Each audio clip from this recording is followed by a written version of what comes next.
All right. Hello and welcome to the 12th episode of the Crackdown. Today we've got Carzzy here with us coming off the great victory. I mean, this is the first victory that we've seen in a year and a half over G2 in Europe. So the huge LEC victory. So we decided to get him on the podcast today and just see how he goes about that, man. Like, that was a crazy fucking series. I would just love to hear your thoughts on it. But I mean, first we'll just go ahead and introduce you. I mean, this is obviously Carzzy from Mad Lions. How are you doing today? Hello everyone. So I'm doing well today. Thank you, Dom.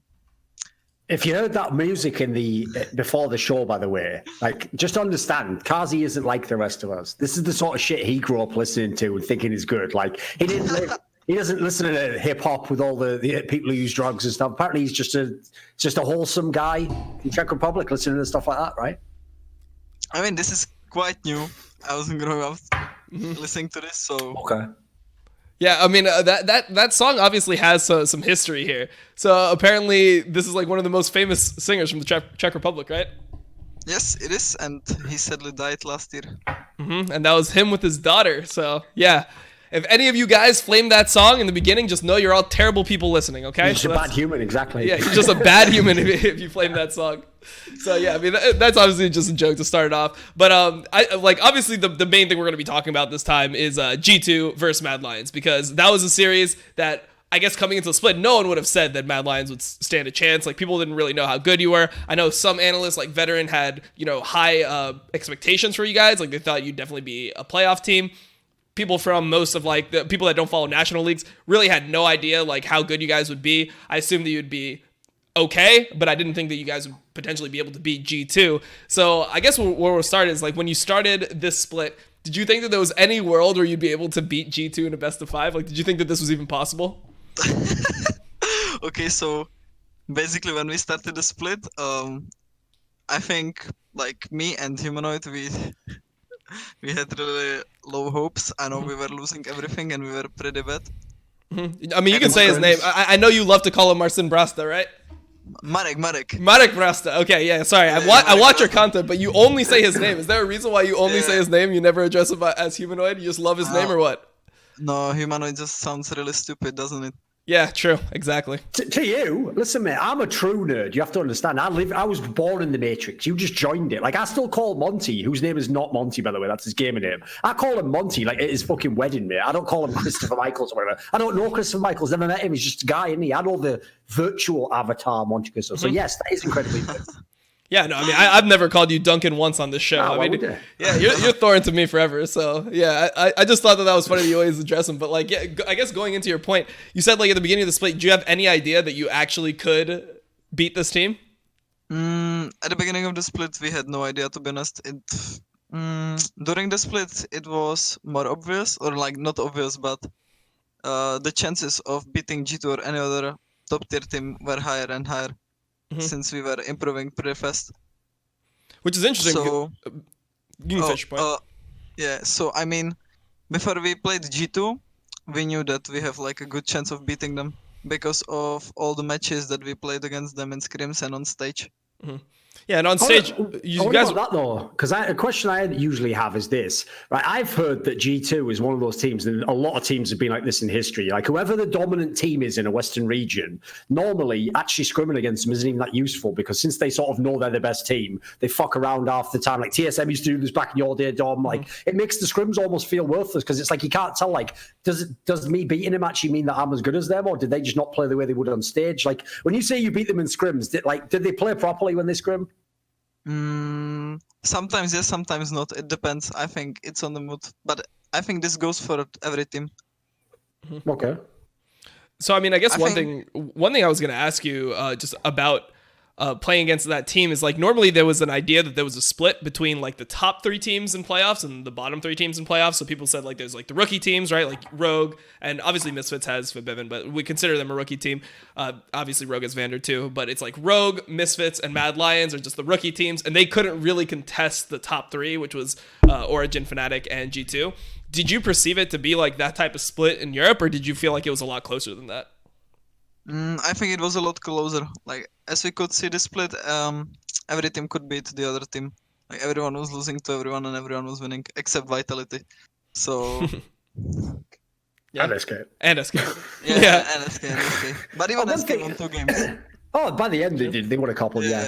What I'll say is this, like, to touch on, like, the characterization, like, as you were saying there in the intro, Dom, even people who do closely follow the National Leagues, like Veteran, even they were saying that this team could have done something like BG2 because they were being reasonable in their expectations, as in, like, well, you know, you probably need a split to get acclimatized, for everyone to play on land properly, to be in LCS and get over the nerves. Then everyone, I'm pretty sure, probably went with the usual paradigm of, like, if a rookie team starts well, you expect them to tail off as the split goes on, as the other teams get better. And then also, you assume when they go to the playoffs, they're going to go a step down, aren't they? Because that's where actually all the veterans, just look at Team Liquid last year in LCS, that's where you use your edge against the rookie. Like, you're comfortable in a stage match. You know what happens in a game 5. Like, some of the people who've never been in LCS have never felt that scenario. So I think that's what makes it so unexpected, because I would actually say it was the opposite for Mad Lions. They started rocky, like that G2 game they threw at the beginning of the split. Then they got better as the split went on, and now they look at their absolute best in the playoffs. So I think they almost have completely flouted all conventions of rookie teams. I mean, in the series against G2, I don't feel like anyone should go to series pressure because it's G2 and no one expects you to win. And like, even though we already won like 2 games against them and it was 2-2 and it was the 5th game, well, for me personally, I felt like, yeah, we already took 2 games away from them, so I have nothing to be scared. Were you shitting yourself at the end of that game 5 though? Were you scared? When they were backdooring, I was a bit scared, but Fair enough. I mean, I was really confused there. How did you feel like over the course of that series? Because one thing that we talked about, and I guess this will play into like 2 different points, is normally when you come off like a game 4 like that, where it's a massive throw, right? You guys were like 5K gold behind or ahead, and then you ended up throwing. They were super far behind, and then also like in that game, I mean, obviously you guys didn't have the best draft. Like, you had a super early game focused draft, so if you ever do throw, it's probably just doomed. I mean, Renekton at least like standard, really early game draft. But if you see a team that goes into game 4, is super far ahead and then throws, they almost never have a chance in game 5. Game 5 is almost always just a complete stomp for the other team because there's so much momentum. Like, do you think that the fact that and psychologically you think you've won the game already, you know, and it feels unfair? Like, the same thing happens in Counter-Strike, by the way. If a team's ever behind and then they make it to overtime in Counter-Strike, the amount of times that the team that was behind then wins because the one that was like close to winning was like in their mind won the game already and can't reset. Like, they think, oh, fuck, it's unfair. We should have won already. Like, normally that's what you expect the rookies to feel. Like, normally that's when the vet just wins game 5. That's like Perks has done a million times in his career. So, basically in game 4, well, even though we were quite ahead, I was like, it would be quite funny if we lost, no? It's like he's Dardock in fucking Breaking Point or something. What the hell? Did you say that vocally or you just thought it? No. I just thought it because Okay. I know. I felt like it would be just epic if we lost this game and then it was game 5. And even in some video we recorded before, I said like it's gonna be 3-2 for us and it's gonna be backdoor game 5, and it actually happened. So you lost on purpose in game 4 just to get to the game 5 for the hype? You wanted it to be cooler. Yeah, exactly, Dom. Okay. He did that thing where, you know, every kid in like America who plays basketball as a kid, obviously you're always taking the last shot down by 2, aren't you? Yep. You don't make it like I'm up by 20 and I'm just playing garbage time. It's like, no, you want it to be the last shot so you can be the hero. So obviously in this scenario, he was like, oh, it'd be a real shame if we lost this game, guys. Oh, game 5? Yeah. No, I'm the hero. No, it's not like this. I just thought that it would be really cool if it was like game 5 and it would be with epic ending. Well, I knew that the game 4 was kind of over after we threw it, because after the throw around mid tower where we fought in the jungle, there was a lot of panic in team comms, so yeah, it was quite obvious to me after that. It also seemed like you guys really got like the bad. I think that was probably like one of the worst drafts you had. I mean, obviously you had the win condition, which is early game, but it's almost like that draft had nothing to fall back on. Like, as soon as you guys threw, you were still 5K gold ahead, and it felt like I was casting the game with Veteran, and it felt like you guys had just lost at that point. It was like, okay, well, as soon as Elise dies, gives the shutdown, Cassio gets 3 kills. It's like, how do you win the game from that point? So, I mean, I guess the question that I was going to ask is, how did you reset your mental going into like game 5? Or was like the team in disarray? Because obviously there was, like you just said, that there was a lot of panic in the comms, or like people were just like a little bit flustered in game 4. So how did you guys reset into game 5 so that you guys didn't just get stomped? So when we lost the game, while we were walking to the review room, I think we were just crying about the game and like throwing blame, like only a bit though. Like It wasn't anything big. And then we went to the room, and I know I was I was laughing. Like for me, it wasn't anything sad, but I know how to say it. Like I don't think any of us felt like it's end of the world. You know, it's the end of the world. Mhm. We knew that we could win game 5, and also we the last game we had side selection, and we played red side all the time, and we always won on the red side. And the one blue side game was experimental, so we weren't that afraid of game 5. So is that just because like red side in general it's just easier to draft, etc.? Is that just like what the main advantage is because you have like counter pick, etc.? Yeah, in those series against G2, red side was the main priority. And even when they got it, they were losing on it, so we just wanted the red side. Yeah. So in the game 5 itself, was it hard to come back from? Because like the game obviously didn't start as as well as it could have when you have an Olaf and an Olaf's getting invaded and behind. Like, how did you keep your composure through those moments? To be honest, I don't remember. I was quite scared even in draft because playing Syndra against that team comp is not a lot of fun. We just knew that Maokai, if he gets like only a bit behind against Kalista, then Kalista is completely worthless, and they weren't able to punish Maokai that hard. So that worked out for us, and then Olaf got lucky shutdowns, I think, on top lane. Yeah, it was like 4 kills. Yeah. I don't think we were like communicating. It felt like G2 just trolled it for us there. Okay. And with those 3 kills for Olaf. By the way, back to the game. one thing I want to ask you is, like, I didn't bring up the whole topic of, like, this is online versus obviously every other LEC and LCS match is offline in history, and we were all used to the playoffs. Like, because that whole topic is, like, it's kind of pointless because, like, yeah, obviously any weird result, people are going to say it's online. And secondly, you've never played LEC offline in the playoffs anyway, so you can't contrast it. But what I would ask is this. Do you think that the matches being online have made people play a bit freer, a bit like scrims? Because it just with the eye test, I thought from the playoff matches I saw in LEC and LCS, people did go a bit more balls deep. Whereas normally in the playoffs, the reason why I always pick like the scaling late game teams is because normally if you just kind of play boring and safe, like the other guy's too scared in a game 5 or a big land playoff to make the play, what do you think? I think for our series in particular, it didn't matter if we played online or offline because we have a really aggressive playstyle, and G2 has also very aggressive playstyle, and we are the team that likes to fight a lot. So is G2, and we knew that we just want to fight them everywhere, and we knew that like we have the skill to beat them. So for our series, I think offline would be even better for us because I personally feel more comfortable on stage than in the office.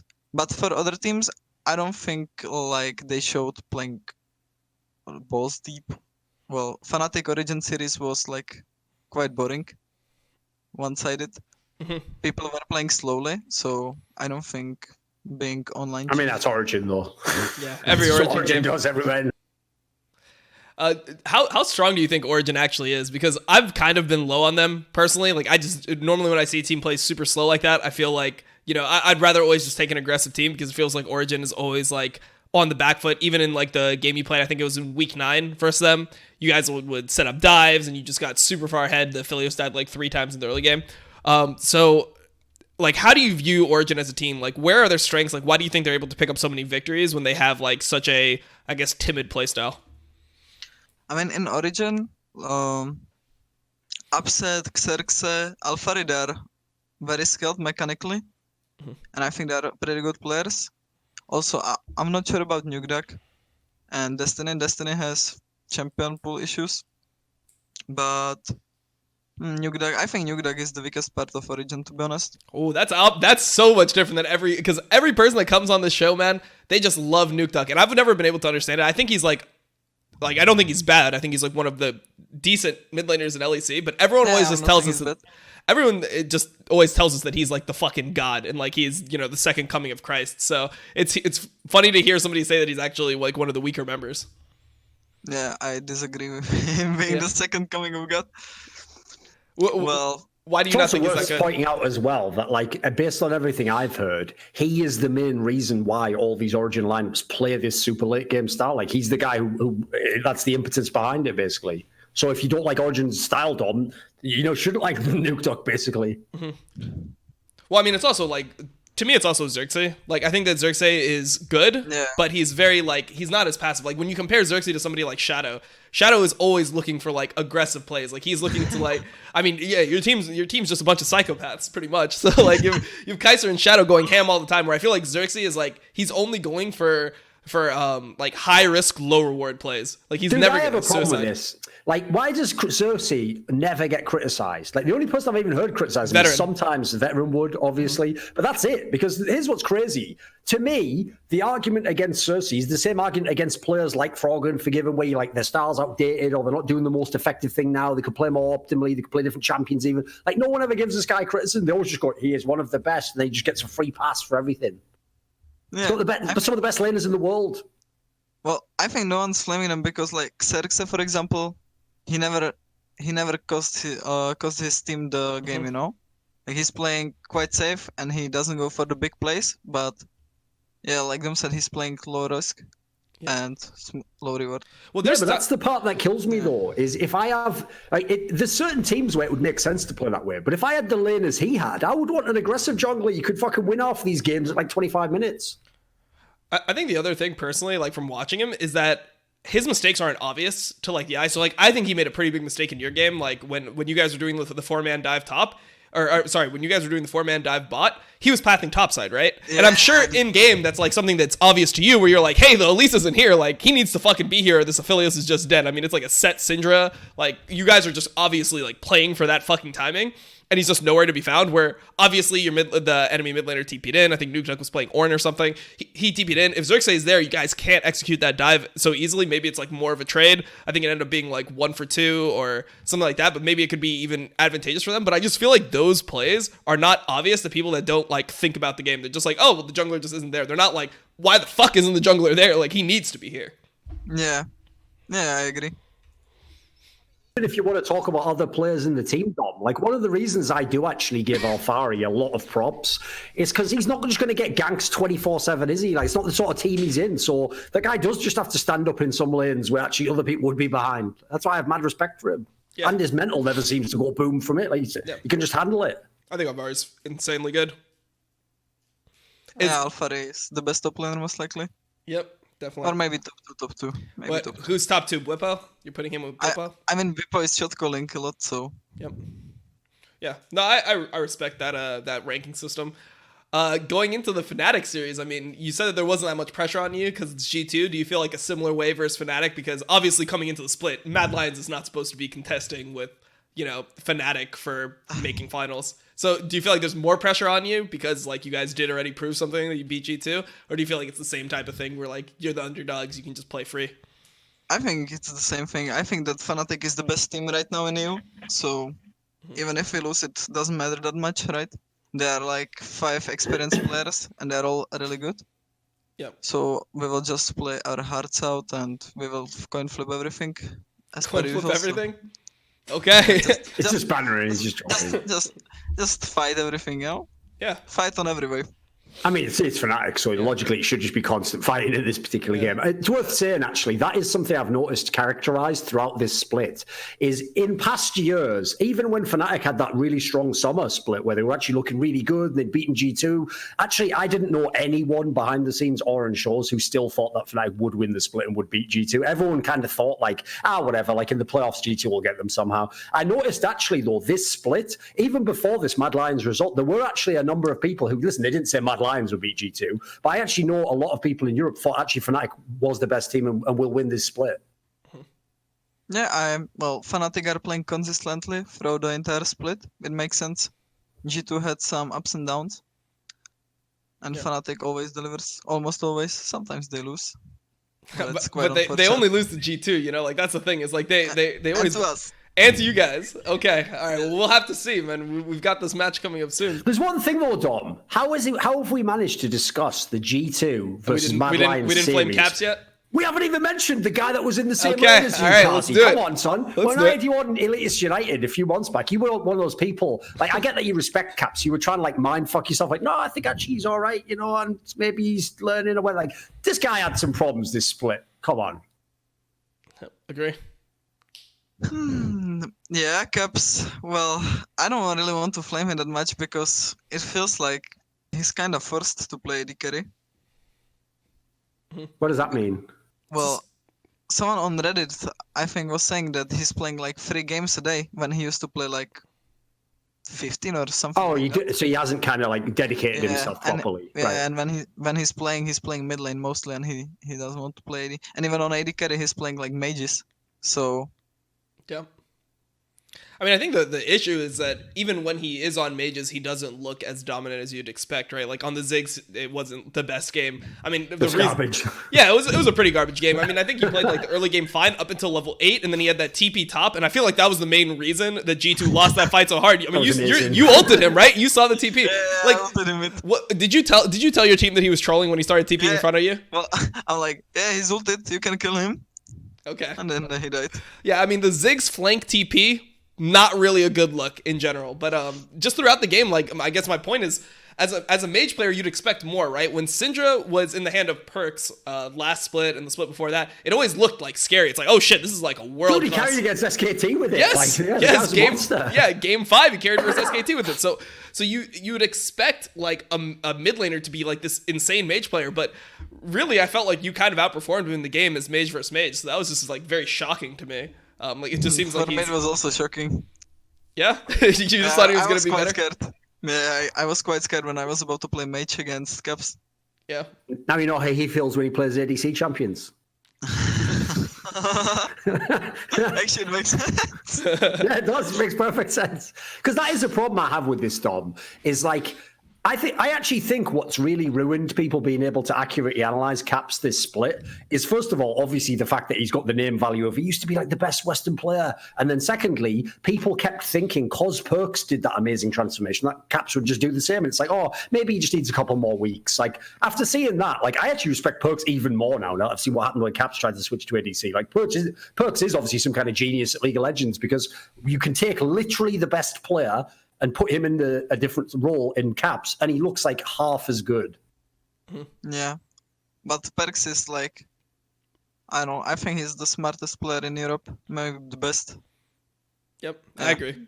I'm a huge Perks fanboy though. Everyone knows that. You know, I've been on the record. I've thought this guy was fucking insane Yeah, but for a one while. thing that's really unusual actually about Perks, especially in terms of how people respect him, is that they don't just respect him like they respected Caps for like crazy plays and skill. Actually, most players I've talked to in Europe respect Perks for like his mind for the game. Like we're saying here, like he seems like one of the only star mid laners I've seen, especially the West, who is like a proper shot caller type thinker as well. Whether he does it in the game is irrelevant. Like he has the vision for how to play the game. So it's quite unusual that the mid lane is the guy doing that from my experience. Even though apparently actually Humanoid kind of does it in your team, right? But then again, that makes sense. No, He's- not anymore. Not anymore. Not anymore? That actually changed? Not anymore. Yeah. Ah, okay. He doesn't talk that much now. Damn. Is that because everyone else developed and there's a system in place or what? Now people are talking, so he can focus on himself as well. Yeah. Plus, I think Okay. that mid laner shot calling, like the super early game, is just not the move, right? Like if your jungler and your support can dictate it, it normally is pretty much like known that that's the best way that a team can operate. And then as the game goes on, the AD carry and the mid laner like step up when they get items and they know how strong they are, like who they can kill, how they want the fights to be played around, etc. So, yeah, I mean, in terms of Perks, I mean, one thing that I talked to Veteran about recently, so this just popped into my mind, was this like idea that he's just like the fucking boss of EU, you know, like he's the mob boss, and if Perks says you're good, then you're fucking good. If Perks says you're shit, you're just fucking shit. Did you ever feel like that was kind of like, did you ever want to get on Perks' good side because of like that reputation he has? Like, do you think that actually is something substantial, or is that kind of like an overplayed narrative? I think it's overplayed narrative. I don't really care about what do other players think about me. Oh, well, it'll be good in summer when he roll swaps back and smashes you then. So Holy shit. He's right here, man. He's right here right now, Thor. yeah, I know that's my style. That's some of the charm, believe it or not, Dom. Is that just say to their faces? Do you think it will happen? Do you think it will happen? You think I he'll roll don't swap think that- back? I don't think that it will happen, but I'd like it to happen. Okay. It would be fun playing against him.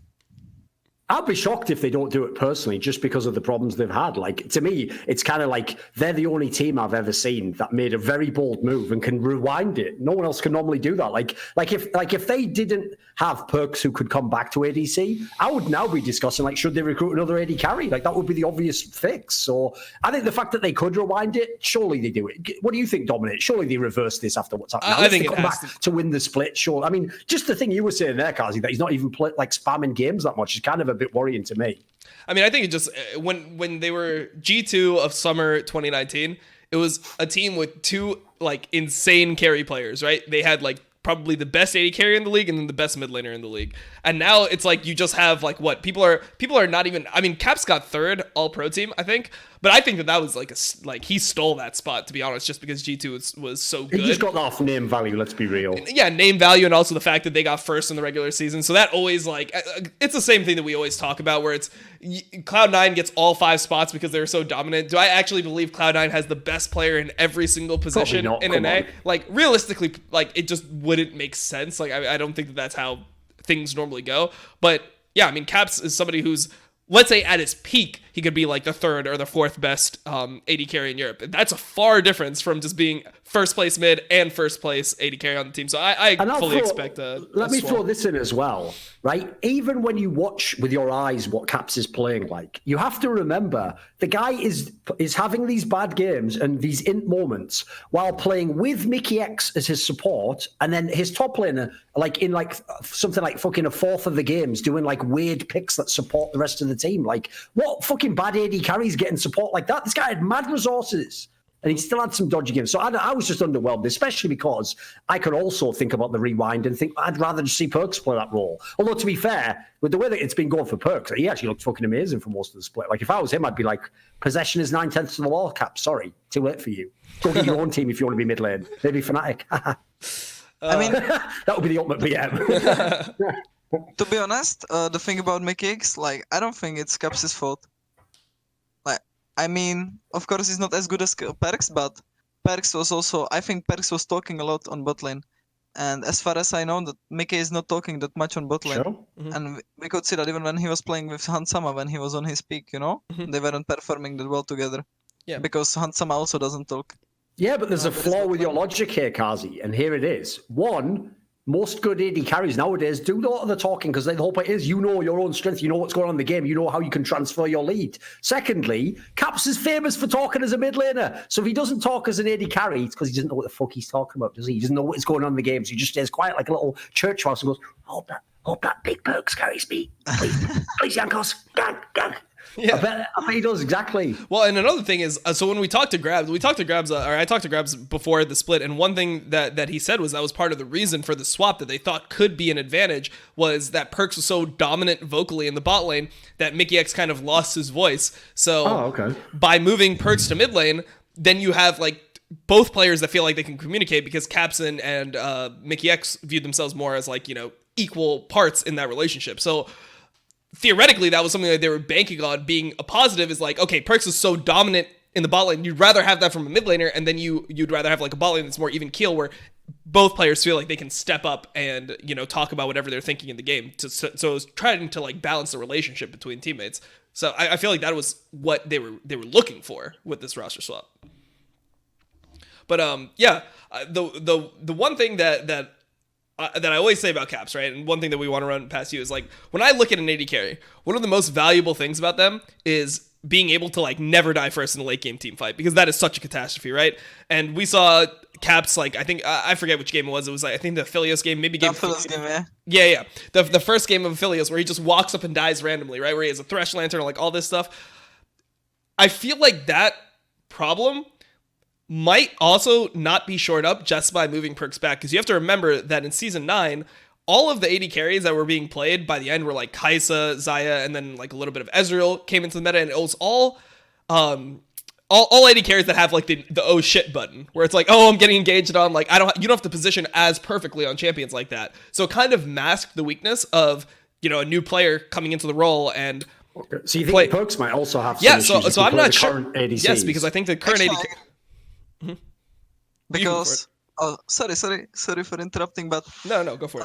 That's what you're here for. Well, yeah, I think the meta has changed. So even if Perks was playing AD carry, it might be different, because now you're like, he was used to the playstyle where he goes to side lane and plays with TP, but now you mostly play with heal and you're playing AD carries that stay on mid lane. So that would be quite different. Yeah, so I mean, we'll have to see. Like, it might not just be a 1-to-1 where they swap Perks back and suddenly they're dominant. That's true. Because the AD carries that were being played just didn't didn't have the same tools. You know, like I think Aphelios and like Varus, etc. These champions are just more like the traditional AD carries, like MF, etc. Like those are the traditional AD carries, and they're not really as like self-sufficient as. And he was Xayah. absurdly good on Xayah. Like, if you just basically gave him Xayah, like, you knew you'd won the game. You didn't have to, like, think, what one could do into this comp or matchup. Like, I actually think now, I still think he'd do good, though, because the thing is, it's like we said before, with the cerebral aspect of perks, I think he could figure it out. I don't know if he'd be as good, though. I'm with you on that, because I thought at times last year he was almost too good for someone who'd already switched over. Yeah. No, I mean, there was an argument that could be made before finals that he was the best AD carry in the world. Like, that was a realistic argument that could be made. Like, he was just dominating so many different games, outputting more damage, and like LWX, like LWX had a Carzzy style power int in game one. Like, I mean, that was just like some crazy shit. I've never seen and the difference between your int and his int was he did it 4 times in one game, or you just did it once and you still ended up winning the game anyway. LWX just went in over and over and over again, where it was just like, oh my god, can you please just not use Kaisel into the whole enemy team one time? I get he had a Galio, etc., but Jesus Christ, it was just fucking merciless. I actually don't remember those series, but LWX, you mean the finals, no? No. LWX, yeah, he played really well in finals, but like going into the tournament, like his first game on Kaisa was just like abysmal. Yeah, you mean groups? Yeah, groups. Groups They're is kind of ending in groups. They almost lost to Splice. Yeah. Yes. They lose to them? They lost one game. They lost that one where Vizichachi was like Cho'Gath top, and then they played a tiebreaker. Oh, yeah. Yeah, no, that's crazy. I mean, I guess that is always the temptation with Kaisa. I mean, that champion was so ridiculous because I feel like Kaisa in general is just the better vein. You know, it was a type of champion that was so overtuned that I just felt like Riot loved that idea for the AD carry. Like, they just wanted to hype the team fight, you know? You have an AD carry like Reckless, and you can just hear like the casters. Just when you see the champion, you can just hear the casters in your head. It's like, and Reckless goes forward into the whole team, and it's just like that type of fucking like superstar AD carry can really shine. Uzi, like, etc. You know, that's why I always thought last year the weirdest thing was, dude, Doublelift was never that sick on Kaisa. Like, that looked like it was a champion made for him. You just reach like level 18, you just kill everyone. Like, he was actually kind of a bit whack on that champion. Yeah, he had good games and bad games. I think he had a pretty good game. The first game versus Damwon that they played, that was pretty solid. And then he had like a good series on Kaisa versus IG in MSI. The thing is, I remember in the TSM spring finals, he was playing like a mad pussy on it. Like, he was never fucking going in. Yeah, I mean, their whole team seemed pretty defeated in that spring finals. Yeah. I mean, that was a series where they should not have won, right? That was a mad int by the TSM, wasn't it? Yeah. What did you think about that Sven int?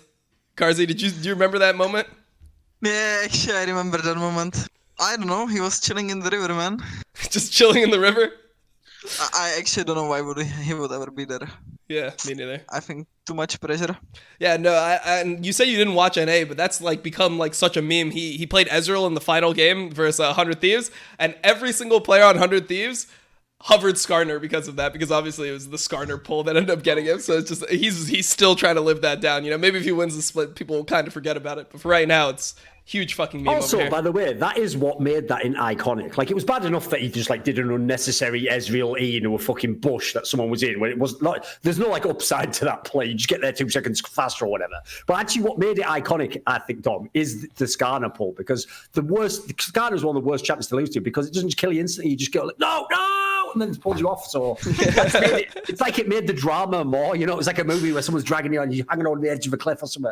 Yeah, no, I mean, he used the QSS too, but he had to QSS the Skarner stun, instantly got pulled, game was just over instantly. So yeah, that feels bad as well. that was probably, I feel like that is just the most like iconic, this one player through the game moment that we've had in League of Legends. Because you know, normally people are exaggerating when they say that. Like, normally it's like, well, there was actually, me and Monty rewatched this. Like, there was a famous Game Cribs episode years ago where Reginald's like berating Wild Turtle for throwing the whole game. And Xpecial tries to explain to Reginald, like, okay, he made the final bad play of the game, but you know, we all did these things before that also kind of made us lose the game. The difference is, normally that's what it's like. But in that scenario there, like, you'd have a hard time arguing they would have lost the game if he hadn't have done that, basically. Oh, yeah, no, it's... That is probably the most criminal in of all time. Yeah, criminal int of all time. Game 5 as well, like, Jesus, dude, give me a break. Yeah. But do you remember when Reckless threw the game against 100 Thieves with Twitch, I think? Oh, yes, I do remember that. What was that? Season 7 Worlds. Yeah. Yeah, Season 7. That was also epic. It was funny. Yeah, I think that was just so weird that Fnatic ended up like getting out of that group. If you think about that group, like that was just such a crazy situation where a team starts 0-4 in groups and you only play 6 games and they get out with 0-4. Like when do you ever see that? You know, if you start 0-4, they're just doomed. But that goes to show how much NA fucking chokes in World's group stage, where Immortals is 2-1 to start, Fnatic 0-4, and even with the 2-1 start, you just have to win one game against the final 3 teams, 2 of which you've already beat. Can't win the fucking series. One of those teams was that fucking Gigabyte Marines as well. Yes. Like, I know everyone at the time was trying to be like, they're actually fucking good. I was like, shut the fuck up. They're the most cheesy team of all time. Like, if you can't win one game against them, you don't deserve to make playoffs, do you? Come on. It's just fucking depressing to think about. But back then they had great strategies, no? It was the I mean, it was working. Yeah, no, they did like a lane swap and a time where, I mean, it's like now But if a team did a lane swap. It's absolutely crazy. So I guess since we brought up Reckless, I wanted to get your take on other AD carries in Europe because you play against all these guys. Who do you perceive to be like the best AD carries? Are you an upset guy? Are you a Reckless guy? Like, who do you think is your main competition? And like, how do you rank yourself amongst AD carries? I think Reckless is top 1 for sure, like by far. Mm-hmm. No one stands a chance against him because he's just... Thorn, take it away, man. Take it away on this. The problem is, this split, I think actually it's one of the only times, like I'm normally someone who'll always just make a list like 1, 2, 3, and sometimes I do think like if I have strong opinions like number 1's way better than number 2. I actually think this split's one of the hardest because, for example, like Carzzy was one of the best, but it's his first split. Like he hasn't done anything, so normally you don't want to give like the rookie the number 1 title. People just normally wait until he prove it in the playoffs. Reckless was pretty good this split, I thought. Like their team generally, I don't think anyone's played bad in that team aside from the mid laner, but we all know what I feel about that. We'll put that to one side, and then I think Upset was pretty good in light of the fact that I do think his lane was fucking boosted. Let's just say it that way, shall we? Yeah. And who else even is there that would be in this conversation? So the top list, it was like Reckless, and then it was Upset, and then they had Caps third. Fuck that. Caps should be like, bear in mind what I said before about how good his team is as well. Caps should be like 6th or something. Let's be real. Come on. Hansama, I guess, is like... Hansama was actually good, but the problem is his style's never going to look super sick, is it? He's just a good player. Yeah, and then you have B-Voy, Patrick, etc. Like, I guess, so you think Reckless was just like by far the best. How do you view some of these other players? Because I know that like the community right now loves shitting on B-Voy. Do you think B-Voy is like good at all, or you just think this guy is... I think B-Boy has great mechanics, but I think he's really stupid about the game, so... Okay. I can give you like list. Well, Reckless is top 1 for sure. Mm-hmm. Let's say Upset top 2. Well, why are you not top 2? Why aren't you 2nd? What's going on? Oh, I don't know. You're scared. You sound scared. Just say you're better than him. You obviously believe it. It's so obvious, isn't it? Yeah, no, come on. He's European. Every European player thinks they're the best no matter what. And you actually have a reason to think you're the best. We get it that you had to, like, it's like contractually, it's probably in the contract when you join LEC. They're like, and of course, everyone must prop up Reckless again and say he's the best. So I know you had to say he's the best, but you could say you're 2nd best. Why not? What the fuck's Upset ever done? What's Upset better than you at? Holy shit. Oh my god, Humanoid entered my room. Holy shit. Oh, what's going on here? Is this a bro moment? Ask him if next split he wants to do a Caps Perks role swap and he can go ADC. What should I ask him? Ask him if he wants to do a G2 style role swap and he'll go ADC in summer and you go mid lane. Yeah. Do you want to do G2 style role swap? What? G2 style role swap. Yeah, he's good enough. What are you doing? What? Are you drunk? No. That's what they should have asked. Take care of Carzzy. He's a little kid, you know? Yeah, no, we're trying our best. We're trying our best. Yeah. We're just trying to build him up, you know, like get him to be confident in himself, to believe in himself. All I'm going to say, Carzzy, is it's not Kaiser carrying these fucking games, mate. Or a raw, mate. Okay, I'm kind of tilted because everyone is saying Kaiser is carrying me 1v2 in bot lane, I'm totally worthless or something like that. Who the fuck's saying that? What, Kaiser? I don't know. Yeah, people on Reddit say that. Yeah. But I mean... Lesson number 1, never read Reddit. I do it for fun. All right. I would rate myself... Well, the problem with me is that I'm still kind of inconsistent and sometimes I have really shitty days, but when I'm on my peak day, I think I'm top 2. When I'm on my shitty day, I think I'm like top 4. I would rate Upset top 2 when on my bad day, and Patrick top 3. Oh, Patrick. Okay. Yeah, I think Patrick is like one of the best. Reminder what country he comes from, Dom. That one you can ignore. Go ahead and ignore that one. That was political, that one. No, but for real, like, whenever I play against him, I don't know, maybe it's because he's from Czech Republic and I'm pressured, but it feels like the hardest against him. Yeah. I mean, I actually have a pretty decent opinion of Patrick. I mean, I feel like the way that team wins, like, I don't think they ever are winning games when Patrick's weak. You know, I mean, Nikki in the beginning of the split had a couple pop-off games. But generally speaking, I think that Patrick's like definitely one of the best parts about Excel. K-Drill Patrick. Of course. Like, that's just how I see it. And he has I don't know if I'd put him that high up that list. Though. Yeah, I would have put him third. I would have put him third. My list was actually one reckless, 2 upset, and then I had you third. That was how I viewed it. So and yeah, like I don't really know how people could rationalize Caps being better, especially after this last series. I feel like we just got to see that putting you under 3 would be kind of troll. Like B-Boy, I don't know. Fabivin came here, told us that this guy is just like I don't know. He's just one of the best AD carries, etc. But I just don't see it. I feel like B-Boy has that same flaw that so the way I rate AD carries, like the biggest flaw you can have is somebody who just dies first in team fights, like later on in the game. I feel like just bad positioning in team fights is just unacceptable from my perspective. And even if you watch B-Boy play against Rogue last split, he's dying last series. I think it was yesterday actually. Yeah, he's dying every single fight with both summoners up. Flash barrier, and he's just dying to like MF ult. Like he's just standing in the MF ult and dying. It's like, please, man, just please use your flash. Like use something. Like at least care about your life to some degree. But yeah, I mean, he just dies no matter what. So, I mean, I just read my chat. I almost threw up when I saw it. Forgiven. What were your takes on Forgiven this split? Okay, well, so Forgiven. Do we have to talk about Forgiven? We don't have to. We don't have to. It's up to you. Yeah, shut down. I mean, he was, I don't know, like, he was quite delusional. Like, he was thinking that he's not the problem. He was blaming everyone around. But I think the problem with him is that he's trying to play the game in his old style, you know? Like, he was perma pushing and playing brain dead. But now, when you're playing brain dead, you get punished a lot. Not like before. Like back in his times, I don't think people could actually punish. And when he was playing EU Masters, he still looked decent, but people in regional leagues actually don't know much about macro.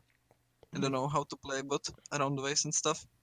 So is it a huge shock for you? Because you came from the regional league last split, so like, was it really hard to improve your macro? Like, how did you make such a big improvement? Because in NA, our rookies suck for a while normally. You know, we don't have rookie teams. It sounds like that. Like, I mean, you just had him in your room there. It sounds like that's part of why, like, Humanoid had to sort of change it up a bit and become the vocal guy, right? Yeah, like, actually, Humanoid helped me a lot with waves and my coaches. I think the biggest part of why I improved that fast is because when I saw how I'm inting and how I'm losing because of, like, those macro things, it got me really sad and I really wanted to improve and know how to play better, so...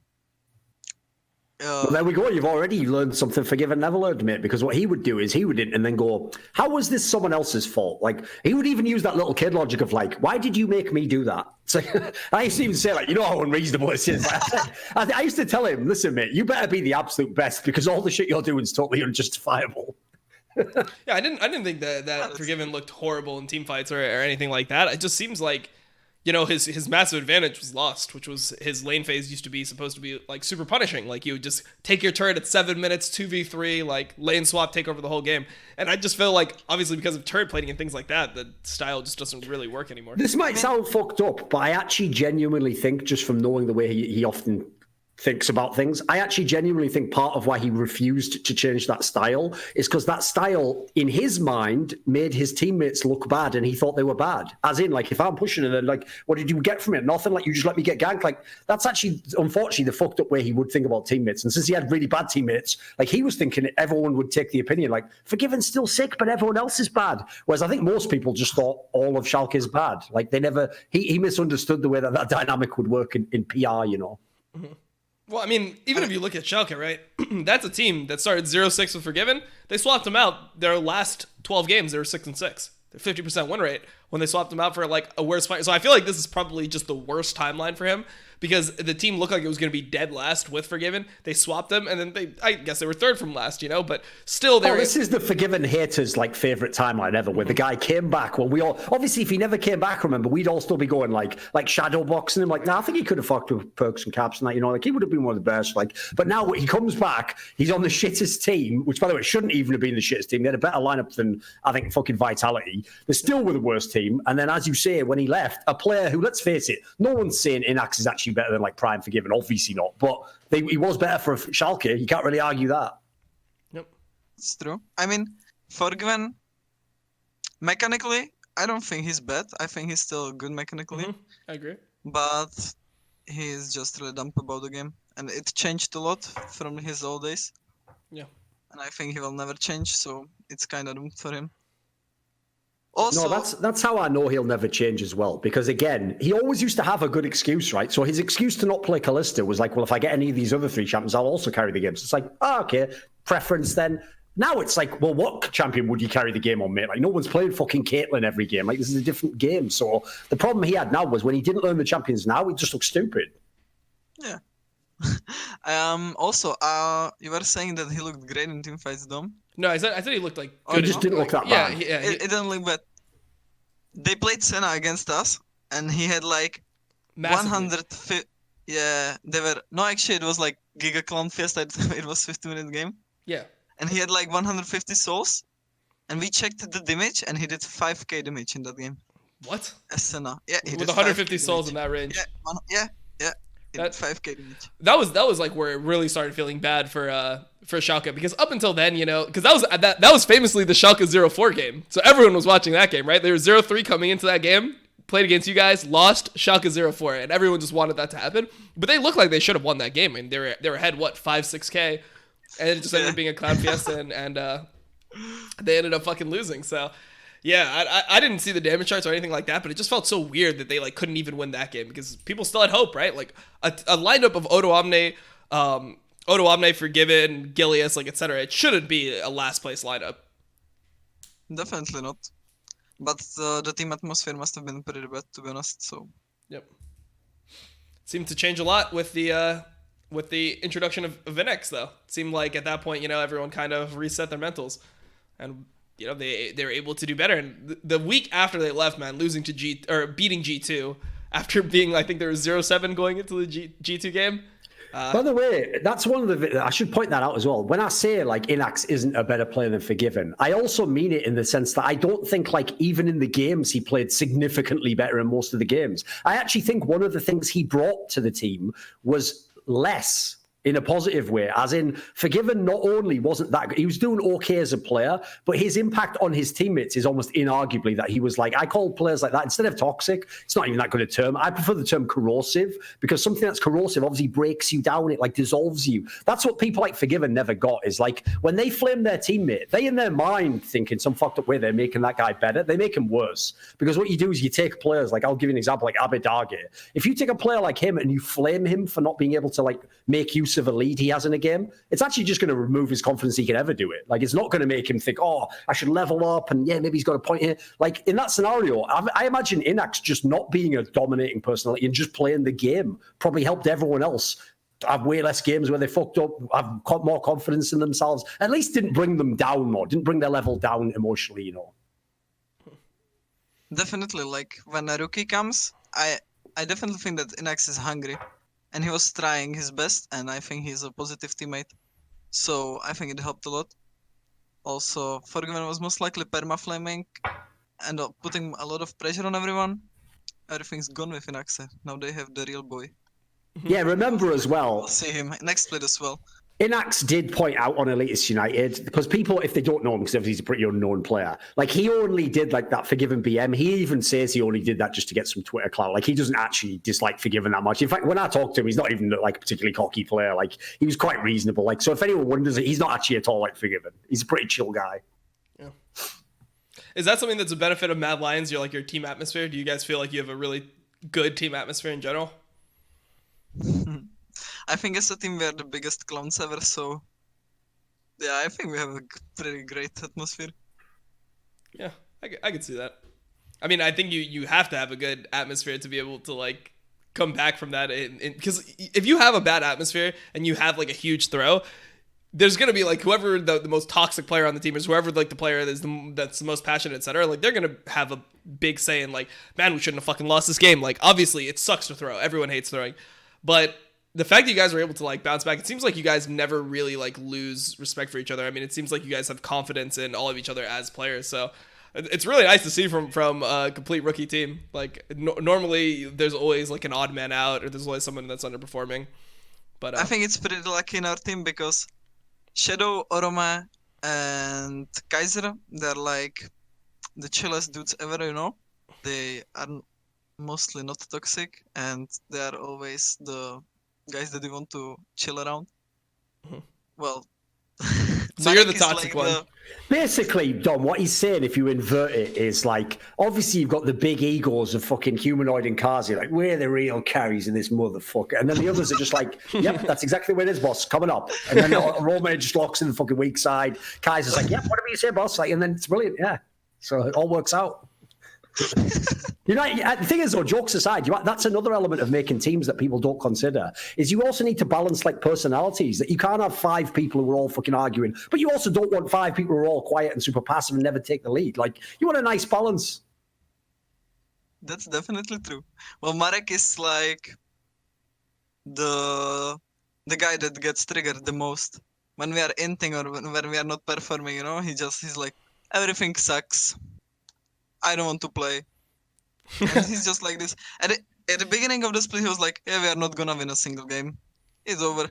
Oh, that's good. The thing is, though, that is also hell? mid laners. If anyone doesn't know, any star mid laners, even if they don't admit it publicly, they all secretly think that. Because first of all, like Perks even admitted, they all think that mid lane is the best role by far, and that every other version of the game is just a shitter version of mid lane. Like top lane's like mid lane if you can only get ganked from one side, and like AD carries like mid lane for idiots who only auto attack or something. Like they all have this weird. So in their brain, as long as they don't hard lose lane, it's everyone else's fault that the game was lost. Like what? What are you idiots doing while I'm farming these minions? Like, give me a break. Yeah. I mean, there's no mid laner in the world really understands how hard jungle is. Put it that way. They all think it's like the easiest role ever. Yeah. What do you think, Carzzy? You think jungle is just like most OP role in the game? It's for fucking brain Come on, dead you idiots. You must think it's. Yeah, you have to have easy, some right? type of ego. Every time you get ganked, it's the jungler's fault, right? I personally think that jungle is fucking hard to play because whenever I'm playing jungle, I'm totally boosted. Okay. And I have no idea how to play that role. But also, Well, I you're an think 80 carry. it The depends. brain is not the strength of the 80 carry. You know, let's just be honest here. That's not true. That's not true. Okay. It's not true because I'm shot calling in some of our games. Okay. Okay. I'm the big brain now. Okay, he's the big brain now. All right. So when you say that your shot calling is mainly just like, or the shot calling in Mad Lions is like, just flip everything. That's your big brain shot calling right there. Definitely not. Well, Okay. I learned a lot, so I'm Sure. I'm not like the main shot caller, but I'm talking a lot. When no one is saying anything, I'm just gonna take it. I mean, technically, Dom, you could argue that he must actually have a really good feel for the game as a shot caller because he accurately in his brain predicted that they were going to lose game 4 that series. He was like, whoa, we know we're leading a lot, but it'd be kind of crazy if we just lost. Like, whoa, I'm excited. You obviously must have a real good feel for the game.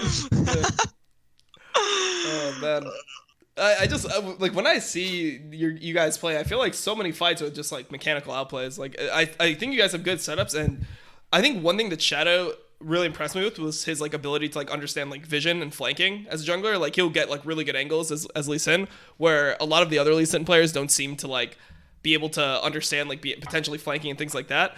But I mean, it's so confusing to me because I feel like those are mainly like veteran moves, right? Like normally the people that understand the map play are the teams that have been around forever that have like got the experience. But it seems like Mad Lions is just able to put it up like together pretty quick. I mean, there was a Fnatic game that stuck out in my head a lot where he was playing Lee Sin and he just kicks the Philios into you guys and you guys end up like insta like one-shotting him and stuff like that. So I actually have a lot of respect for Shadow and Kaiser. I mean, the one player that I normally criticize on your team is Orome.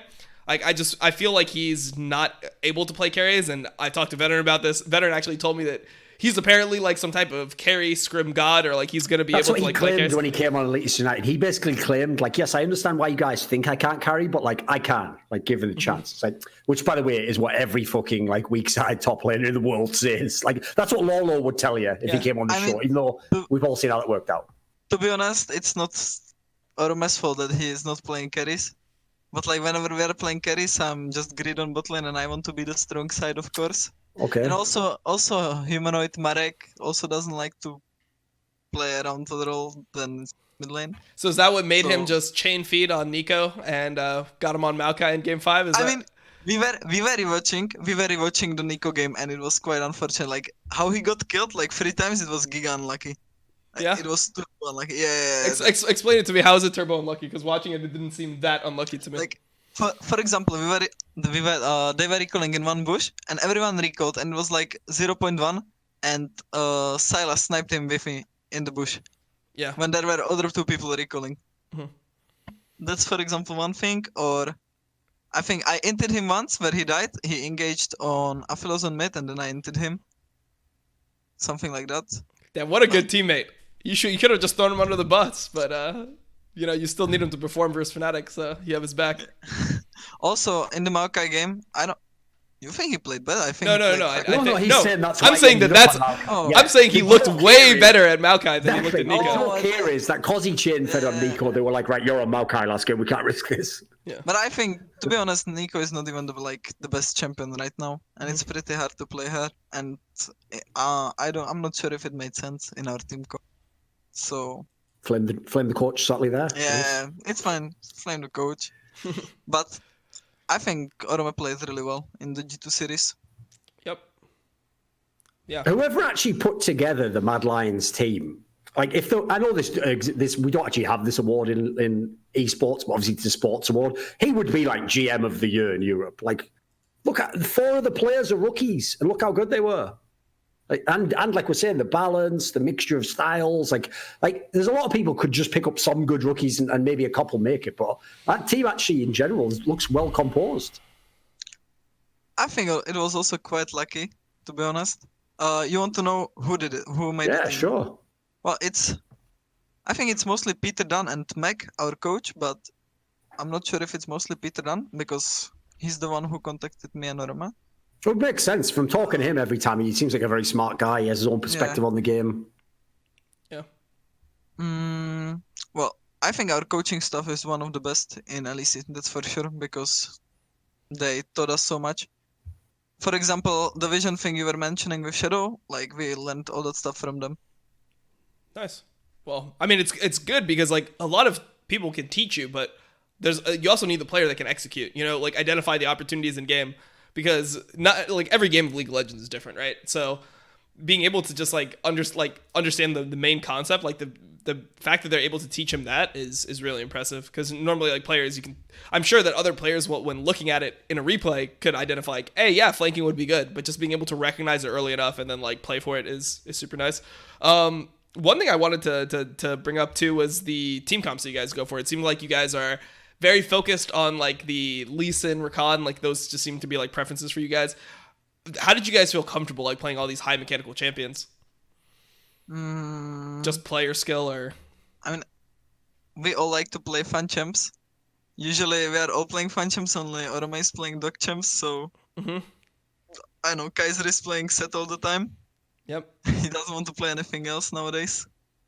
Yeah. Well, I mean, Set's just a ridiculously broken champion, to be honest. Yeah. I think in our team we all like the champions where you can outplay.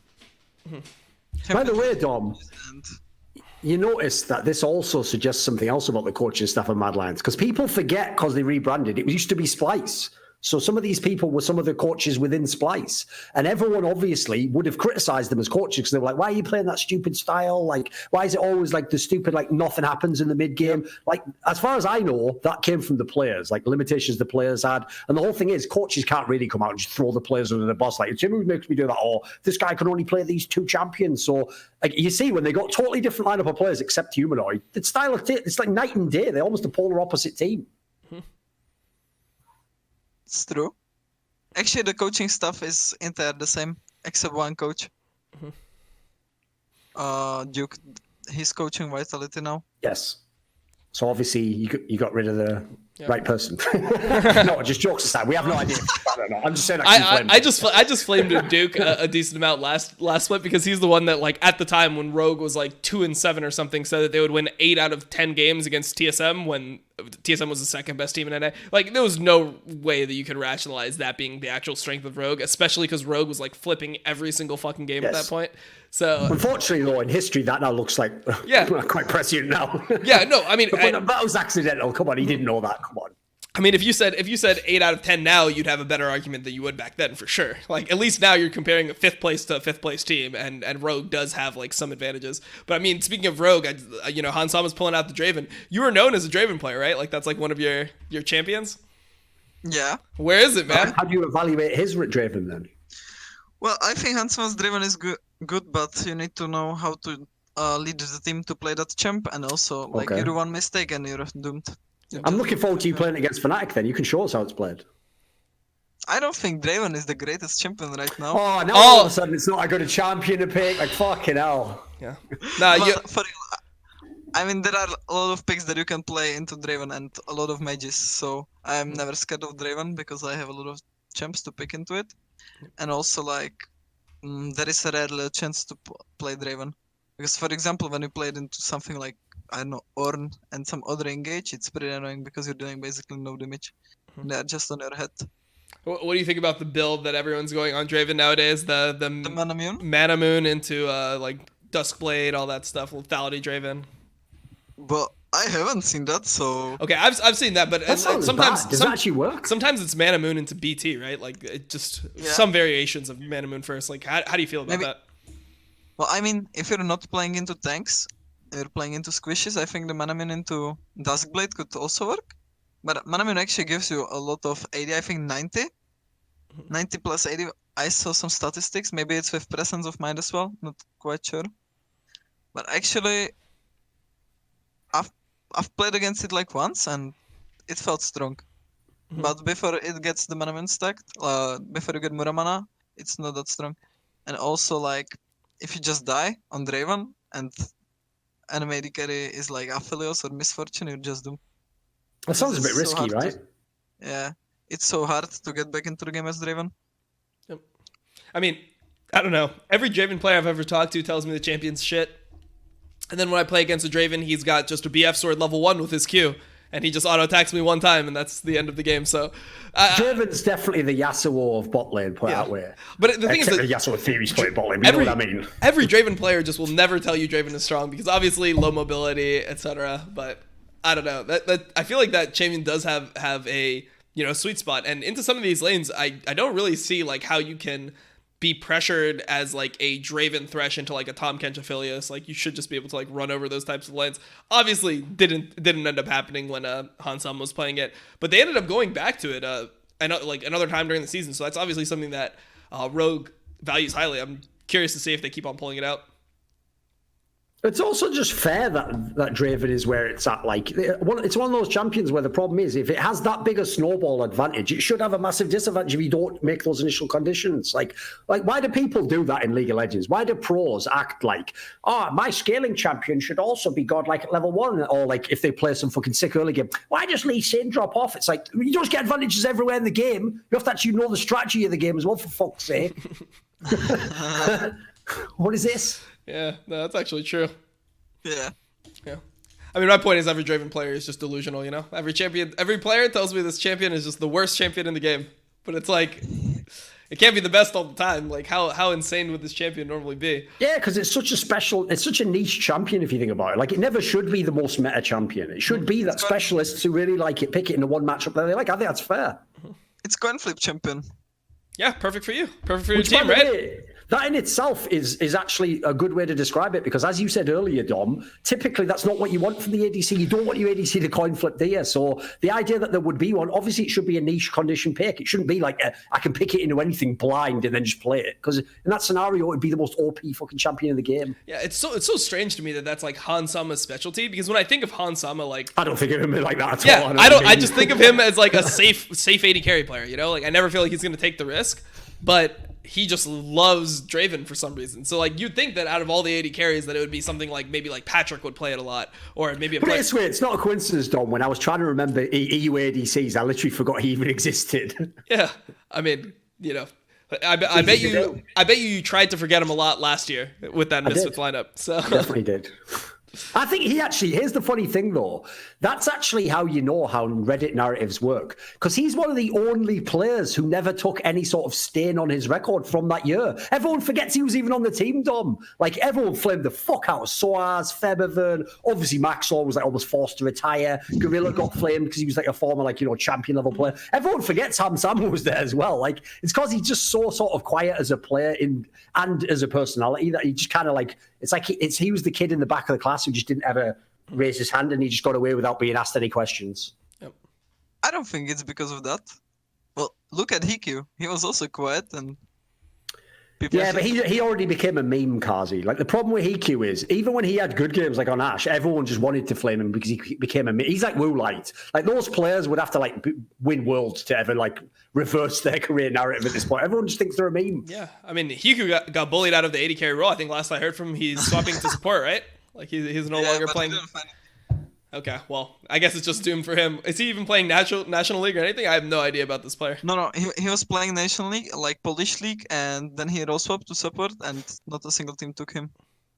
That is wow. So like, fucking Dignitas will probably sign Hiku ADC and like who he role swapped and support for their bot lane for next year or something. Yeah, no, I mean Dignitas is. There's some bad players in bot lane nowadays. Why is that role just gone to shit? Why is everyone role swapping? Maybe they're bored of their roles. Who knows? Yeah. Do you think that Maybe it's they like? think they will be better. Do you think that it's like a mechanical thing? Like players that are just generally haven't seen success, like they just don't feel mechanically good enough to play the role? Because we've seen it with Steelback, for example, who ended up coming back to LEC this year. That's like revitalized his whole career, dude. Yeah, yeah. And everyone talks about how good he is. In fact, actually, he's a good example because obviously he himself was a little bit of a meme, but he's kind of like turned that around, I think. Yeah, he's like a promising young support. It's like two different players almost. I'm actually not sure. I don't know. I don't know what could be the main fact. Maybe the mechanics, but still back when he was playing in Fnatic, was he a meme or was he good? He was like a meme. Average at best. Well, the thing was the team was so good. That was the problem. Is that the team ended up being like MS, like they went to MSI. They removed him and then went 18-0. So even just mentally, it's hard to think that he was that good before. You know. Yeah. Well, not hating. Maybe when you're like, I don't know the feeling, but maybe when you're like the top 10 player, and you see split after split that you're not like moving forward and you're not improving, you just want to try something different and see if it works. Is it always to support? I mean, is support just the easiest role in the game to play? Like, you can be honest.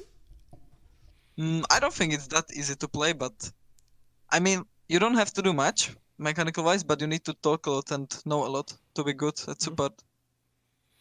Well, I'm not sure if he talks a lot. Okay, so if support would not, I mean, you kind of dodged the question there. Do you think support is actually the easiest role in the game to play? Because I mean, you said you thought jungle was pretty hard. You think do you think it's top, mid? Like, where do you think is the easiest role in the game? You think it's AD carry? Top, I think. Are you ready? No. I don't think any role is the easiest. Get out! I kick him out the call now. That's some bullshit political answer. There's definitely one role worse than the others. Come on. Okay, the easiest role, like if you think about the role, I think jungle is the easiest. What? Not like because wait. Let me explain. Okay. We got him there finally. Yeah, no, it's just insane. Let me explain, okay? So I think jungle is the easiest because, like, if you're bronze player, you're just farming camps, right? And they don't kill you most of the times. But if you're like bronze player as AD carry, you're totally worthless. You know, you don't even do anything. You can just farm your camps in safety. So jungle is the easiest role in the game, which is the exact opposite of what you said earlier. I mean, on high level, I think jungle is like one of the hardest roles. But I mean, like, okay, so on the highest level, what do you think is the easiest role? You think it would be support? On the highest level, I think on the highest level is like, well, I need to think. Go on, Dom. You do it first. What would you pick, Dom? While he thinks Support. What the fuck? Yeah, I would pick support as well. Here's the problem. You don't have to farm. Literally, you literally. That's like why support is normally like shotgunning so much of the early game. Is like you don't actually fucking have to do anything. It's like you're just with your positioning in lane. You can think about like, oh, like I can pressure this guy on this CS. Like, oh, we can gank through this angle. I can ward here, etc. All the other roles have to do most of that, and then they also have to like CS and trade and all that stuff on top of it. So that's why I'm always just a support like. I mean, but there is a difference between a really great and bad support, you know? Like, it's easy, but you need to know your positioning, and I think that's pretty hard. Like, whenever I'm playing support, I'm kind of lost on the lane. Like, it's so hard to play the limits properly, because it makes so much difference. But anyways, I would say top lane or support are the easiest role. Thing is, when you say that though, that's the problem. Is like it depends how you argue it. Because if you're arguing roles, obviously, if you go by like solo queue bronze, it's going to totally change the meta around we're talking about these champions. The difference is though, in the same way as you said that like jungle in bronze just doesn't have to do anything, blah blah blah. Well, the point is, if you go to the best junglers in the world, like Tian was probably the fucking MVP of the entire world. It's like he won finals MVP.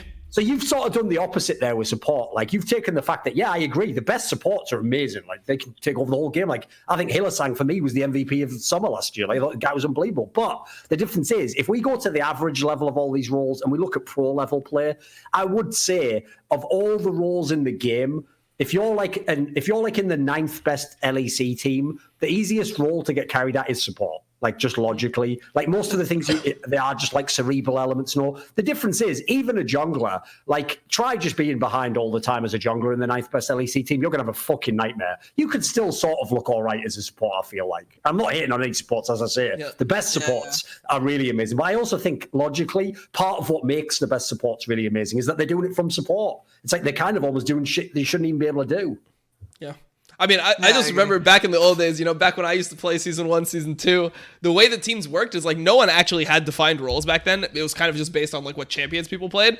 And the worst player on your team, that's who the support player would be. That's how you determined who would play support. It's like, oh, you fucking suck, but we kind of like you. Like, all right, just be happy and play Janna. Like that was like it's basically the same principle as to how in Europe, if you play football, how everyone gets their position. What happens is every kid wants to be a fucking striker, score all the goals. And then what happens is you can only have 2 or 3 strikers. So if you want to be on the school team or whatever, but you're like an okay player but not good at scoring, they're just going to go like you're a left back defender, like just learn to play that role. But nobody in the world's going up like can't wait to be a fucking defensive player and get none of the credit. Like it's the same thing. Like you just get made to play support, which is actually why, by the way, to bring it all the way back, we had this discussion is.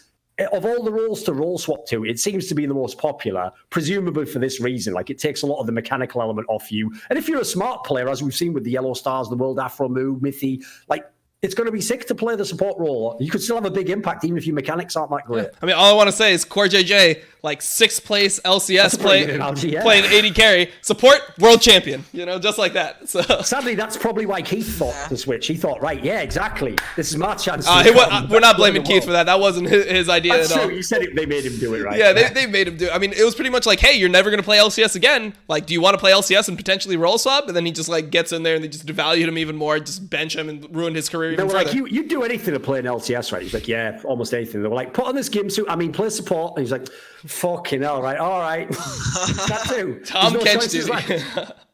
So I guess the support, like since we're talking about supports here, how afraid of you how afraid are you of Hylissang's Trundle support rage split pushing on you the entire fucking game? Like, is that just like your number one fear? I mean, like Hylissang is actually insane. He's good. Yes. Yeah, he's good, but like I don't know how he plays. It's insane. Like you never know what to expect. What happens? Like he will just flash on you, level 2. Mm-hmm. I don't know.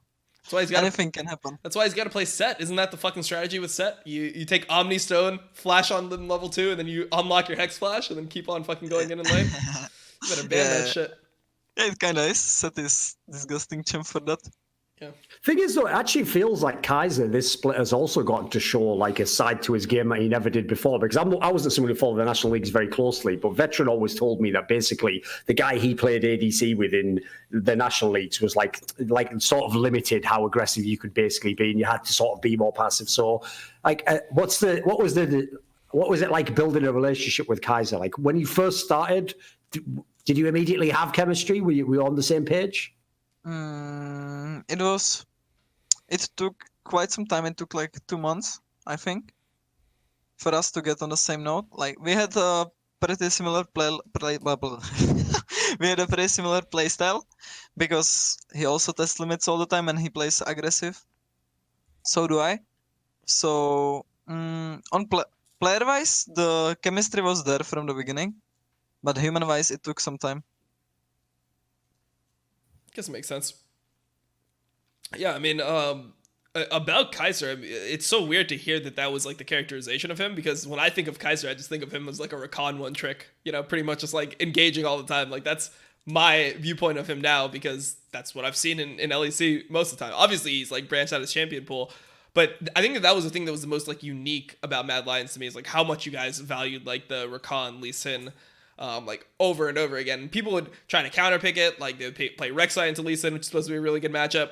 And you guys were just fine playing Rakan, because we normally only see Rakan with Xayah, right? I mean, in the beginning of the split, we had as a team big problems of playing without engage. Mm-hmm.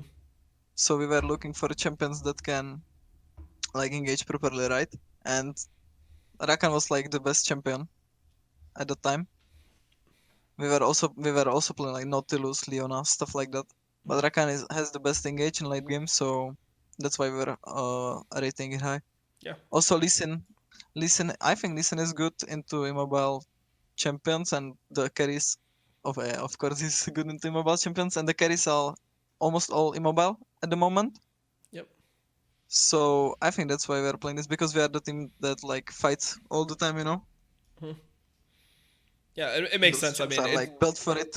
It's completely different than watching NA, because like as somebody who watches a bunch of NA, like our supports, it's just Tom Kench every fucking game. Like, because every 80 carries immobile, so our mentality isn't like, hey, the champion's immobile, kill that motherfucker. It's like, oh, our champions are immobile, we need a Tom Kench to protect him. It's like, oh shit.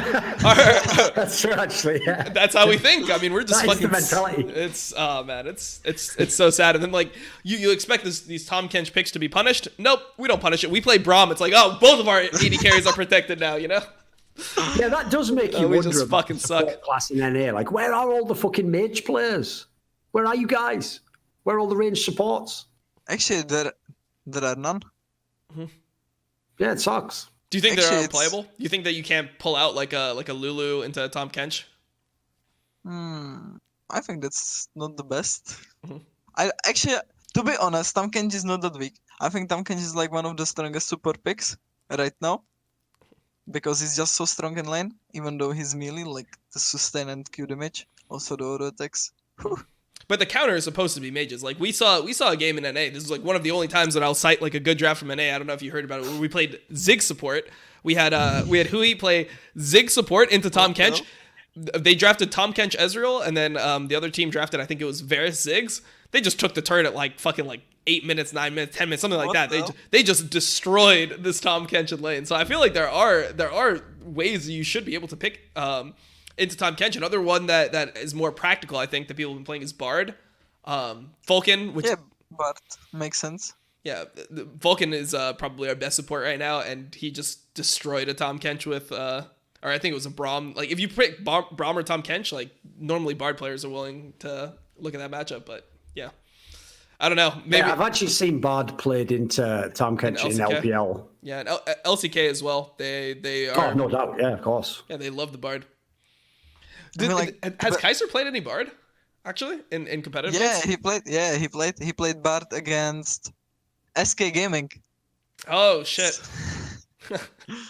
It was like, I think we perfect gamed them.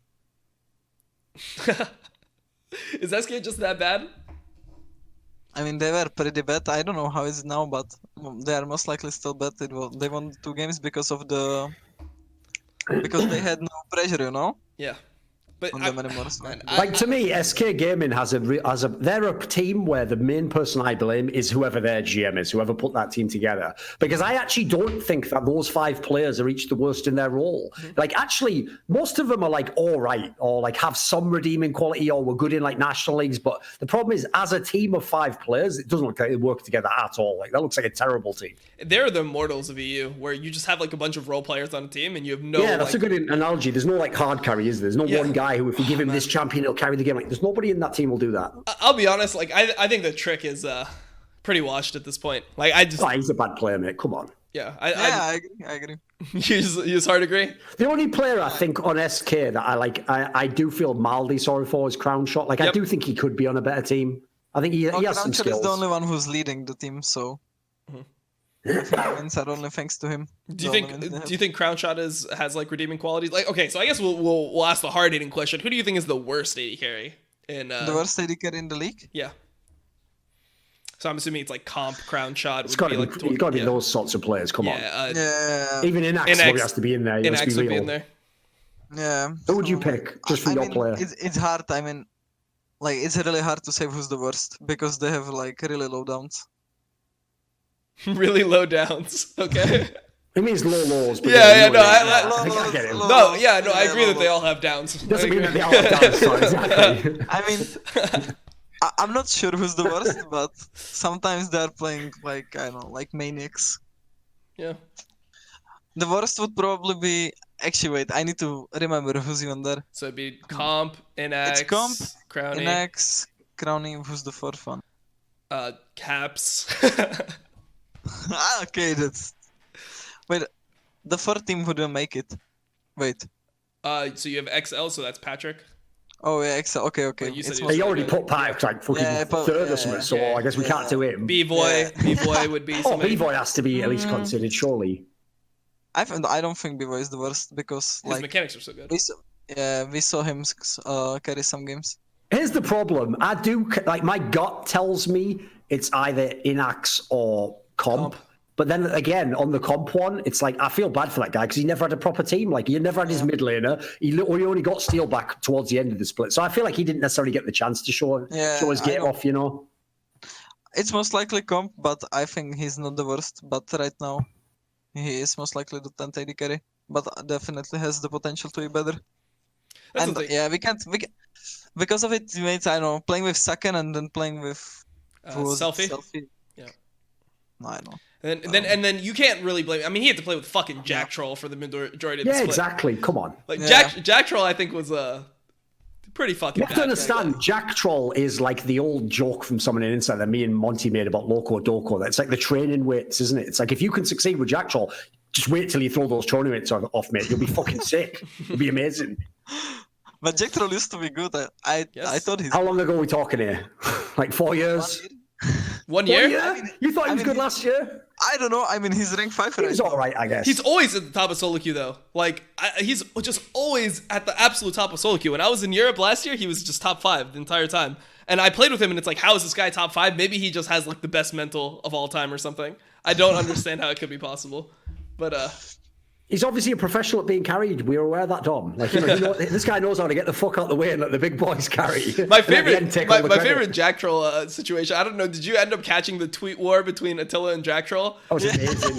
That was amazing. That was so good. And then Leader just responded with the Spider-Man meme of them both pointing at each other, where they're both calling each other bad. Funniest about it, because it was like, why are you two flaming each other, for God's sake? If there's any two people in Europe should be trying to cover each other's asses, it should be Jack Troll and Attila, and try, blame like the jungler. Yeah, exactly.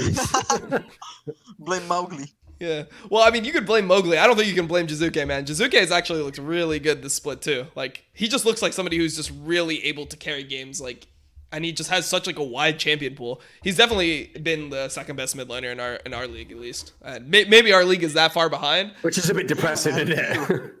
Yeah, but in EU he would. Talent. Yeah, EU talent. No, I mean our EU talent is good, but still, like. I mean, I guess if you look at all of our mid laners, they're just all European, right? Like, the best mid laners are Niski, and then Jizuke, and then probably Bjergsen is third. Jensen would be up there. Yeah, and then Jensen would be up there. So, yeah, we're... They're all European, mate. Froggen, Power of Evil. Yep. But the thing I like about Jizuke is he can play, like, multiple styles, where, like, Power of Evil is definitely limited in his approach to the game. Like, you know what you're getting when you play, like, against Power of Evil. It's going to be, like, a lot of Azir. It's going to be... Corki and just Orianna, pretty much all of the range champions. Orianna. Yep. Of course, the best. The patrician's taste. Actually, it's so useless. I don't know how he can ever play it. Orianna? I mean, Nashor's to Orianna. Oh yeah. No, back then that was a whole different That was a whole different power of evil. I mean, there was like a whole way that he rationalized it. It's like, oh, well, like the pass on Orianna is actually pretty strong. And if you utilize it with auto attacks, it actually does a decent amount.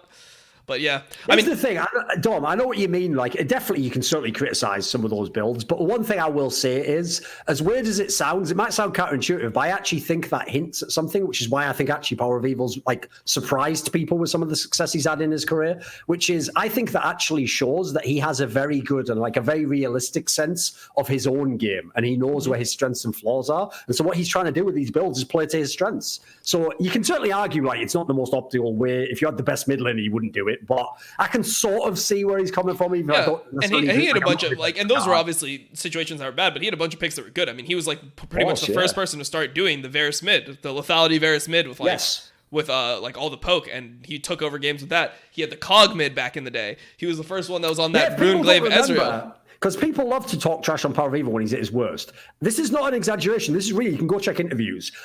Dude, Faker copied, I think, that Varus build you're talking about that he did, like as a mid lane. I think literally Faker watched Power of Evil, no joke, and brought it into LCK at the time. So they're not doing. The Koreans aren't doing that very much for Western players. And they're still playing Varus mid to this day. It's still the same type of champion where if you pick Azir blind, you might get hit by the Varus mid, you might get hit by the Ezreal mid. Like those are the picks. So gotta respect them there. I guess to jump back to like some like the playoffs things. Do you think that Origin has any chance to like beat G2? G2? Or do you think it's just going to be like G2 Fnatic and you guys fighting it out? I think it's going to be... Actually, I am a Rogue. I think there is a small chance that Rogue might surprise. Really? Some upset. Yeah, I think so. Why is that? What do you value from Rogue? I mean, they have Larsen. He's really good. I think Larsen is pretty good. Yeah. Also, their jungler is aggressive. Fen is also pretty skilled mechanically. And by the way, crucially, he didn't say he was good. He just said he's aggressive. Yeah. So, well done. Well done. Nice political answer. I like it. I mean, I can play aggressive too in LEC. Yeah, I would agree. Exactly. Yeah. It's like those people who have like a really wide champion pool. That just means they lock champions in. Doesn't mean they're good at them. They just play them. So yeah. It's a wide champion pool. Yeah, exactly. Vandre is also pretty smart about the game and his shot calling, even though he doesn't have the best mechanics. And Handsome Eye is there. I think that the problem for me has always been like champion pool issues top for Rogue. Like it seems like if he's not on like Kled, Aatrox, Renekton, etc., he really falls off hard. Like he doesn't like his set was never that good in LEC, and it just seems like he's just not as versatile as somebody else. So I just think that if they were going to go against like Origin, for example, or I think they have to play G2 first and then potentially Origin.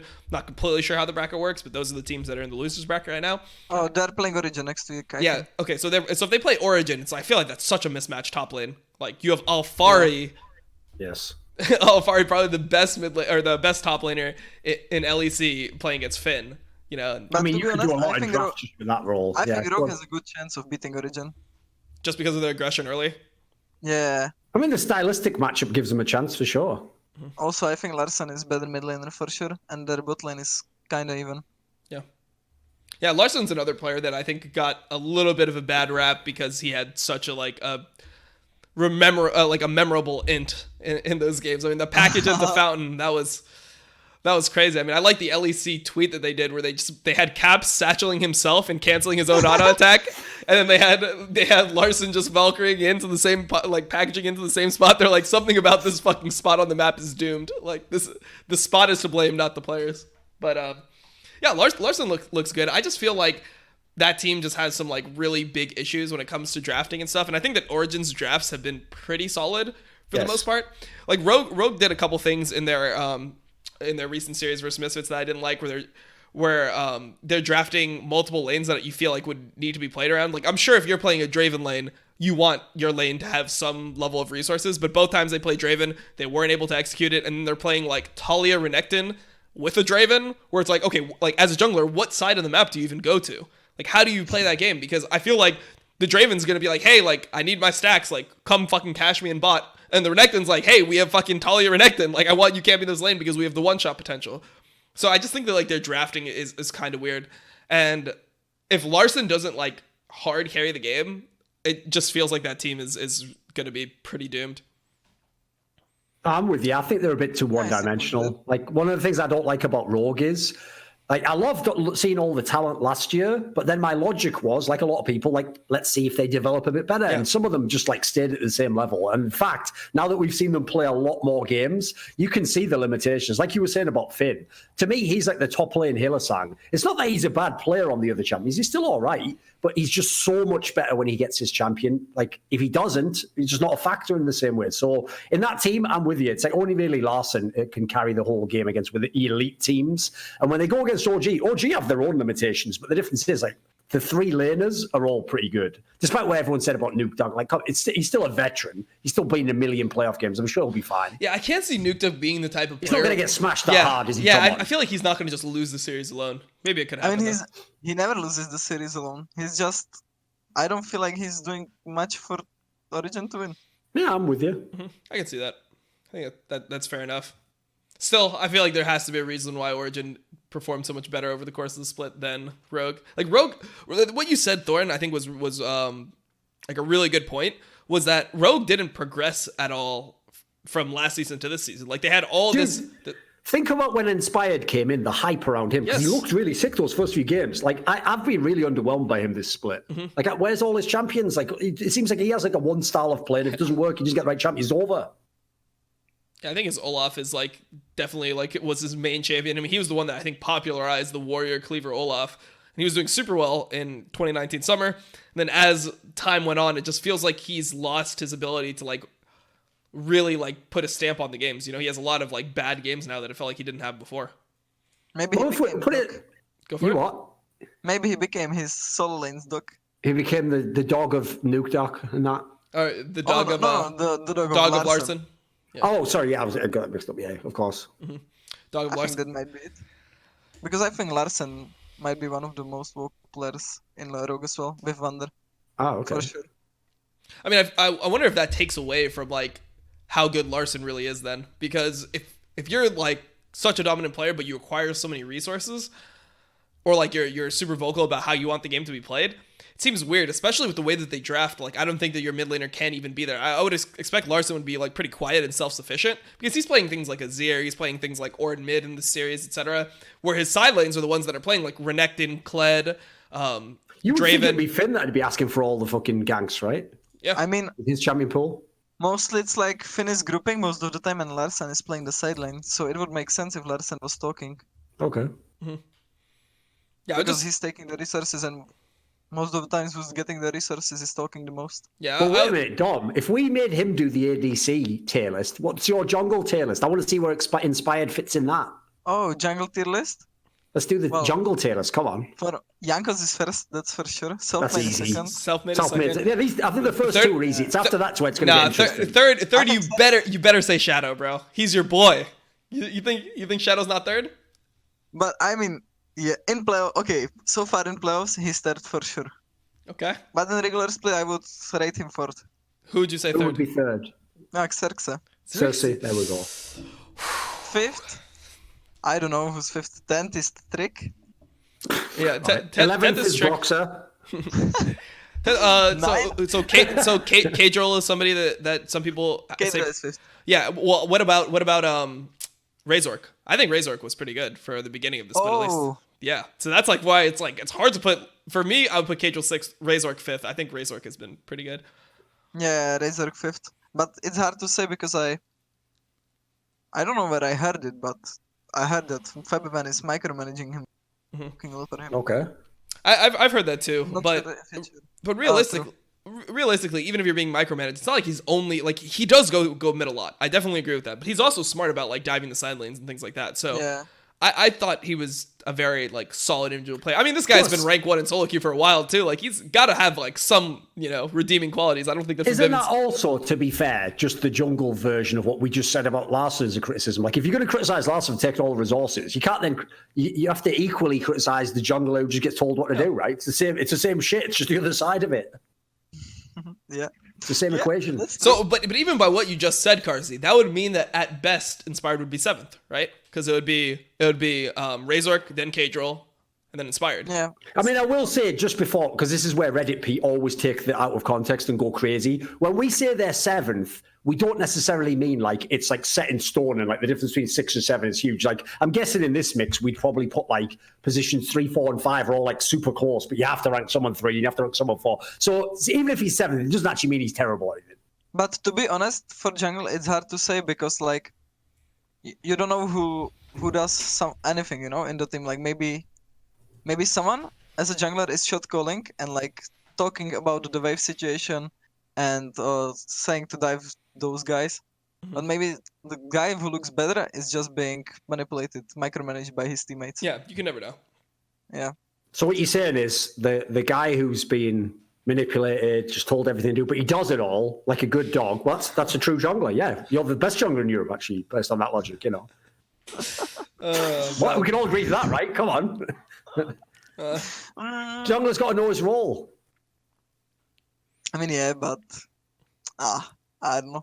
I've got a question then, because you were I noticed you didn't ever mention Shadow in any of these contrasts. Does Shadow get microed much? Does he have a lot of agency? How does that work? Not much, but like Shadow is not that vocal. He's like, I don't know how to explain this. It's like sometimes it's inconsistent, you know. Sometimes he goes and sometimes he doesn't. Like in Mad Lions, we like share someone. For example, when we want to dive bot, on which wave? Sometimes I say it, sometimes he says it. Who notices first says it. Oh, okay. Yeah. I would say the criticism I do have of Shadow is like similarly to that Kindred game that you guys played. If anything happens that's like different in the early game, I feel like he kind of has that same, like obviously not to the same degree as Broxel, but he has that same issue where if his plan is thrown off in the early game, he's not that good about adapting on the fly to like what's happening in games. And I feel like that's been the major advantage of like Yankos, for example, and Selfmade. It seems like those players are much better at being like, hey, this shit happened, like I still know what the best to do. Whereas like you can tell just from Shadow's gameplay, like he obviously wasn't expecting to be invaded by the support, and then he tried to counter jungle the red, got forced out. Like it seems like he loses like a degree of agency when things happen throughout the game, whereas like other players can maybe recover more from that. So I guess that's my main criticism of Shadow as a player. Do you believe that's fair, or like? And doesn't play that well from behind, which is a similar point to make. It's like that point, like where fans misunderstand. Like, if you're like an AD carry player, you could watch like an LPL game and take some tips from it or some moves they made. I always say this is like, if you're a jungle player and you're just playing solo queue, don't ever bother watching LCK. Like, there's no point writing down that path. Like, that won't help you at all in your solo queue game. Like, the odds that those players will respond the same way that they open it won't. It's like you're playing a totally different game to that guy. So I do feel like for jungle, like this is why I try not to have super strong opinions about junglers. It's such a hard role to evaluate, especially if you don't even play the role at all. And I will say that also that I think is completely reasonable from a rookie. Like the more experience you have, I think the better you are at like reading different situations throughout the game. So it's not like I think that Shadow's like never going to be good because he has that flaw. It's just something that I would hope that he develops on over time. Dom, I would say to tie it in, I'll put like a similar timer on him that I put on Inspired. Like I give him a pass this split. You've done good in the games you did well, but I want to see next split if there's development in that sense, you know. Yeah, that's fair. I think like you mentioned, most of the rookies have this problem. Like when something uncommon happens, it's hard to respond. Mm-hmm. It happens to me as well. Like when someone cheeses me, then I don't know exactly how to get back in the game.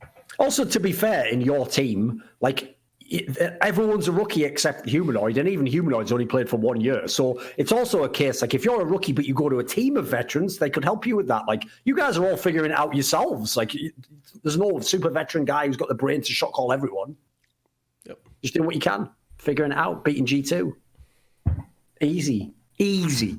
Wasn't actually easy. You almost fucking lost, to be fair.